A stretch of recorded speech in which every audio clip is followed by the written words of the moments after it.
My name is Heather Marie Elkins, and I invite you to a conversation and a reflection on the holy stuff of life. And this evening, and it is evening as the sun begins to decline in the west, it's a conversation about creed and what is a creed and how does it function in a community? Is it only a text, or is it a language that has life and meaning and shapes behavior? I want to show you two examples of creeds that are here in this forest, the university that has been called the forest since the early 1700s. And the first of those creeds is in fact on the wall. And it is a quote from the first president of Drew Theological School. Next year will be our 150th year of being what we are. So I thought it would be important to look at this creed in relationship to how it might express who we are now. And this particular gift of text and creed and framing of that came from one of the professors who's now retired, Dr. Michael Ryan, who thought it was very important that we remember this creed. And so I read.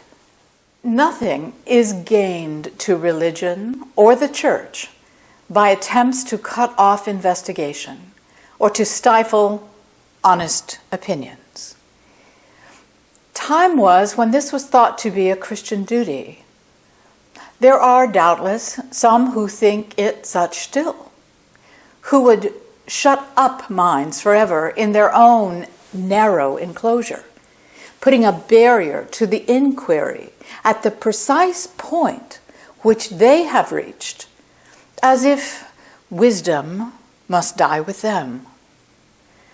To these, every new view of the wants or the duties of the church is heresy, and all scrutiny of an old one, presumption. With such,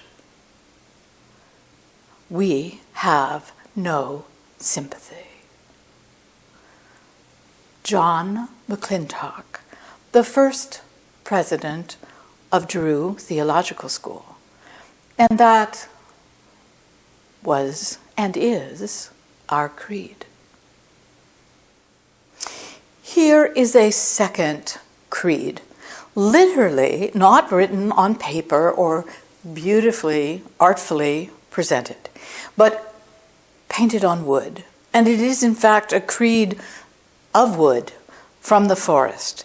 And in this particular object, this holy human stuff, came from a tree that stood for a very long time, and I'll tell you how long in a moment, right at the cross section where students who come up that hill up to Mead Hall to be able to graduate, that was the last tree they passed before receiving their diploma. It was the graduation tree.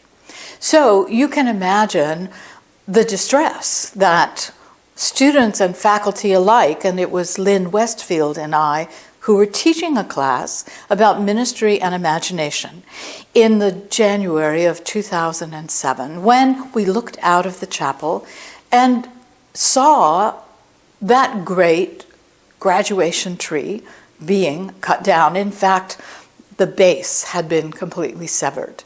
It was lying on its side. Well, literally, the entire class streamed from the chapel out onto the frozen grass to, I would say, accost the men who were beginning to do the work they had been assigned, which was to remove that tree. In that conversation, they were patient. They understood we were probably all tree huggers, lovers of the forest. They explained their task because there was a dangerous weakness in the roots. It was in such a prominent place. It would provide risk. So the tree had to be removed. There were great sections, however, and we asked, could we have one? And they agreed. If we could carry it, we could keep it. And we couldn't lift one that was an entire circle of the tree. That would have been the whole tree. It was literally heavier than 3 very strong young men and one very strong theological school woman could carry. 4 young bodies could not move that one whole tree ring. So we had to settle on a partial piece, and it took 3 men and 1 woman to carry that up into Seminary Hall. But then what would we do with it? It rested outside my office for several years. But as a parting gift, as a way of teaching something about in whose presence we have in fact grown and learned, the men who were cutting the tree knew something about the tree, and they left us an interpretive code. Here, a ring that dates 3 years before the United States was the United States. 3 years before the Revolutionary War, this tree began being tree. And then they marked here a date in the mid-1800s when Drew became a theological school, one of the first schools dedicated to graduate education in theology and ministry. Again, 150 years ago from this date. And then here, 1907. And then here, 2007. Over the years, the dates have gradually been reabsorbed into the rings, and it is here that the tree knows, and we just simply have to remember that how we live is so very, very limited in relationship to the larger universe. And so this is the creed that we decided that this tree should bear. It is a poem by Wendell Berry, and in this place, with our deep commitment to eco-theology, this is in fact a creed. Woods. I part the out-thrusting branches and come in beneath the blessed and the blessing trees. Though I am silent, there is singing around me.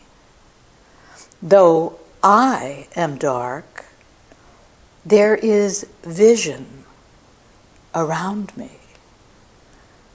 Though I am heavy, there is flight around me.